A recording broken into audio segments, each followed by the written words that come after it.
আমার SSC point হচ্ছে 3.11 আর HSC হচ্ছে 3.25, যেটা দিয়ে ন্যাশনাল আবেদন করার মতো আমার যোগ্যতা ছিল না। এই ছেলেটা অপদার্থ, যেখানে ন্যাশনালে পড়ার মতো যোগ্যতা ছিল না, সেই ছেলেটা আজকে বাংলাদেশের শ্রেষ্ঠ বিদ্যাপীঠের একজন স্টুডেন্ট। একটা পয়েন্ট বা একটা জিপিএ কারো ভবিষ্যৎ নির্ধারণ করে দিতে পারে না। মসজিদে যদি নামাজ পড়তে চাই, সেখানেও ভাইয়ার যে পিডিএফ গুলো আছে, আমি পিডিএফ গুলো সেখানেও পড়তাম।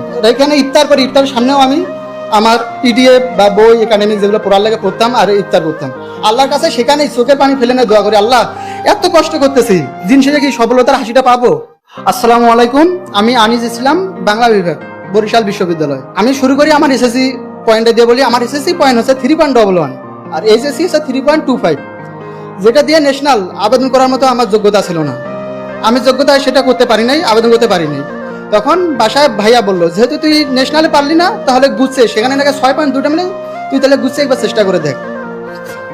আমি সেটা চেষ্টা করার জন্য বললাম ভাইয়াকে। ভাইয়া বললো তা ঠিক আছে। ভাইয়া আমাকে বই কিনে এনে দেয়, বই নিলাম, নিয়ে শুরু করলাম অ্যাডমিশন জার্নি। ফার্স্ট টাইমে দিলাম পরীক্ষা, দিয়ে এনে সেখানে আমার 3টা মিলে 31.25 আসে, যার মধ্যে ইংলিশে ছিল 1.25, 1.25, আর বাংলায় ছিল 18, আর জিকেটা ছিল মনে হয় 11। তখন খুবই ভেঙে পড়লাম। ভেঙে পড়ার পর আবার আমাকে ভাইয়া বললো, আমি আর পড়াশোনা করার ইচ্ছে ছিল না, যেখানে আমার ন্যাশনালি আবেদন করার নাই, ন্যাশনালি পড়ার যোগ্যতা নেই, সেখানে আবার এখানে বাংলাদেশের শ্রেষ্ঠ বিদ্যাপীঠ, সেখানে পড়াশোনা করা তো কিন্তু একটা বিলাসিতা, এর বেশি কিছু না। কি করি তখন বুঝতেছি না আমি বিষয়টা।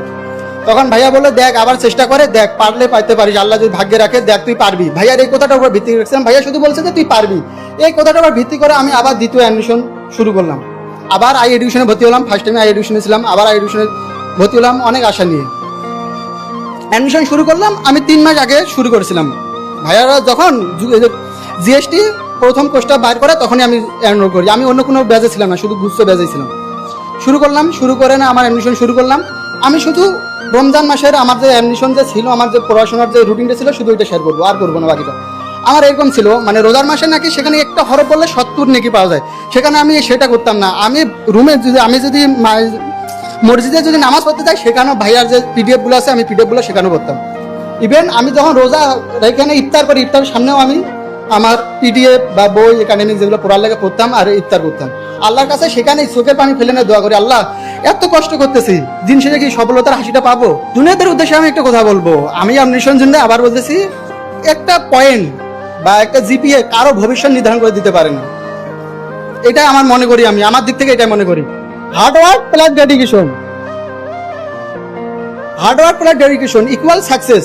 I trust this formula. আমি এটা বিশ্বাস করি, কেননা ভাগ্য, পরিশ্রমের ঊর্ধ্বে সবসময় ভাগ্য যেতে পারে না, কেননা পরিশ্রমের ভিতরে সফলতা নিহত থাকে। আল্লাহ নিশ্চয় আল্লাহর পরিশ্রমের দ্বার হতাশ বা নিরাশ করেন না, যেটা আমি মনে করি।